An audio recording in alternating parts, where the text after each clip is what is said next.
এই যে আমি আসলে পটল তেমন একটা পছন্দ করি না, তো আজকে বউ কি করছে, ওই পটলের বিচি টিচি ফালাইয়া দিয়া পটলের ভিতরে মাংস দিয়া তারপরে একটা জিনিস মানে আইটেম একটা রান্না করছে, ব্যাপারটা ইউনিক।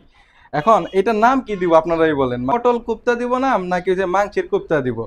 পটল দিয়ে বানাইছি তাহলে ওটার নাম পটল কুপ্তাই, বুঝছো? পটল কুপ্তা মাইয়া কি মাংস কি কিমা করে দিছ? হ্যাঁ, মানে কি মাংস ব্লেন্ডার কিমা করে? করে আলু দিয়ে মানে ভিতরে পুর বানিয়ে দিছি। আসলে আমি মূলত পটল খাইতে চাই না একটা কারণে, মানে ওই পটলের বিচি কেমন দানা দানা শক্ত শক্ত না, এই জিনিসটা আসলে আমার কাছে ভালো লাগে না। তবে জিনিস আপনারা সবাই শিখে রাখেন, মানে পটলের জামাই সবজি খাইতে চায় না, কিভাবে খাওয়াইতে হয় এইভাবে রান্না করে করে খান। যদি রেসিপি চান জানাইন আমি এসএমএস করে। আপ- আমার তো হাত ধোয়া, একটা খেয়ে দেখি কেমন। দেখো কেমন আছে।